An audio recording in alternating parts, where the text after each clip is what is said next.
Sirach 26 and 28.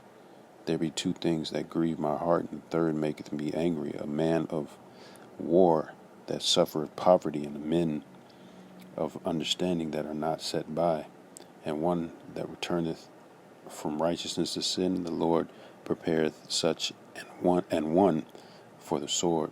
Yeah, so the point there is that a a man a man of war that suffereth poverty is a lot of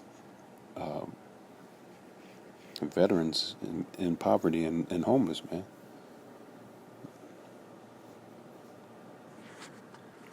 Yeah, a whole lot. Matter of fact, let's go to Wikipedia real quick. Found something in Wikipedia under homeless veterans in the United States. I went to the demographic. We'll read this. The top of it says homeless veterans are persons who have served in the armed forces who are homeless or living without access to secure and appropriate accommodations. Yeah, what the scripture just say, man? It says, Sirach 26 and 28, again, there be two things that grieve my heart, and the third maketh me angry, a man of war that suffereth poverty, and men of understanding that are not set by. Right, so you send people off to quote unquote defend the country, send them off to war, and they come back and they're in poverty, and when they should be heroes, so to speak. But let's get back to that Wikipedia article. Going down to the demographics part, it says veteran homelessness in America is not a phenomenon only for the 21st century. As early as the Reconstruction era, homeless veterans were among the general homeless population. In 1932, this is damn near 100 years ago in America. All right, so this is nothing new. Homeless veterans, that ain't nothing new. This is how this place treats their veterans. This is how they treat their men of war. It says in 1932, homeless veterans were part of the bonus army. In 1934, which whatever that is, bonus army was a group of 43,000 demonstrators, 17,000 veterans of U.S. involvement in World War I, their families, affiliated groups who gathered, blah, blah, blah. So it's probably just extra spillover, verse 19, it says in 1934, there were as many as 250,000 veterans living on the streets.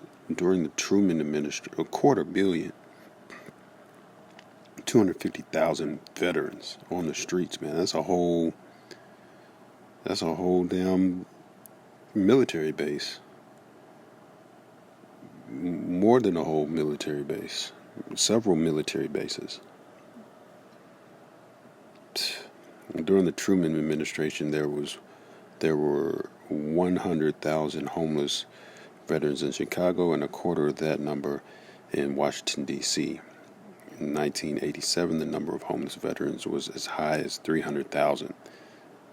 As of 2024, 0.22% of all veterans are homeless, which whatever that number is. But, you get the point, man.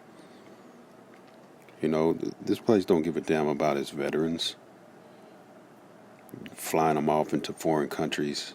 And this is all the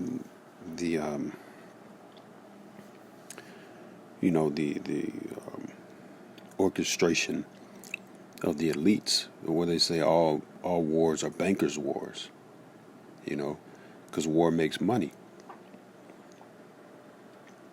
So they don't care about the people. They get poor, so-called white people and black people, in which a lot of those white people, quote-unquote white people, because there's no such thing as white and black. We should know that by now. Those are just colors. White and black are not nations. All right? But these white people A lot of them are Jake, man. They sign up for to fight in Esau's army. But you see this big old, uh, you know, event on television. Ain't no, not a, you could, I mean, you really have to squint to even try to find Jake off in there. If you go to any base, any fort, there's gonna be Jake all up in there, man. You know, showing you that there's a clear distinction between, you know, who represents the army or the military, you know, the face of the military, who they want to give all the glory to, and then uh, the actual military. You so-called Negroes, Latinos, and Native Americans, man, making up a huge portion of the military of the U.S. military, Babylon's military. You know, and then again, you got the big black woman with a big proud ass look like she's doing something special. You know, the whole time Jake getting shafted. Anyways, you know, hey, this is what the devil does, man. You know, he's a deceiver. He's Esau Edom is the devil that the Bible speaks of, man. And people get all bent out of shape when we talk like that. Fuck y'all, man. You know, and turn a blind eye to what's really going on. Hey, what the scriptures say? Um, let's see if we can grab it real quick. You know, those that are joined with this devil, they gonna be thrust through with the sword, man. All right.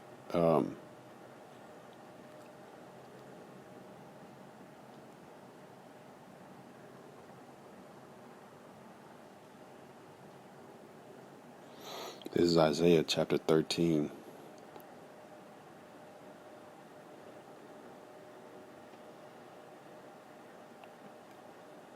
And verse 15, get straight to the point. Everyone that is found shall be thrust through, and everyone that is joined unto them is Esau, Edom, the so-called white man, the wicked. And when you jump up to verse 11, it says, "And I will punish the world for their evil, and the wicked for their iniquity." Who's the wicked? Esau, Edom. All right, this world is evil, man, because Esau, when the ruler are in Salakia, when the wicked are in rulership, the people mourn. People are constantly mourning. But this devil pushes, you know, his left hand, his witchcraft on the masses, and pacifies them for a brief moment, and they don't really realize that they being screwed.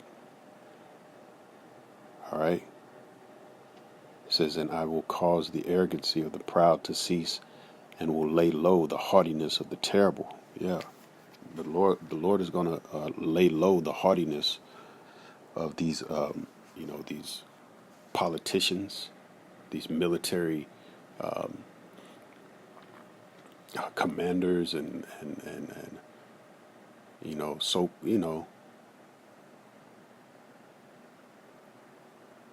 because they proud, man, and they think that what the scriptures say. This devil thinks that his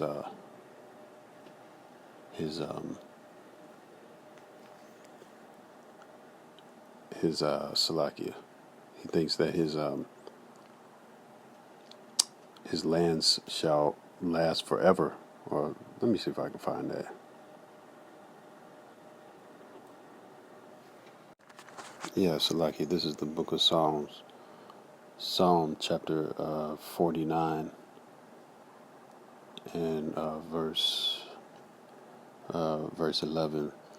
They their inward thought is that their houses shall continue forever, and their dwelling places to all generations.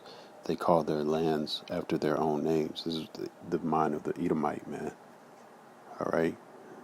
He goes across the world, rape, robbing, murdering people, slapping his names on the, rearranging the original names, slapping his name on the land masses, and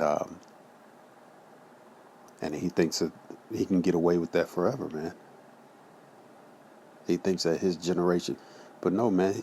The scriptures speak about how his children shall be numbered to the sword.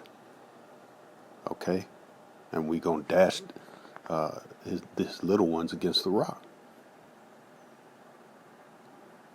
All right, and how these, what did it say, man, Salaki. It speaks about the war, you know, how war, the second war. Let me grab it. Right, Revelation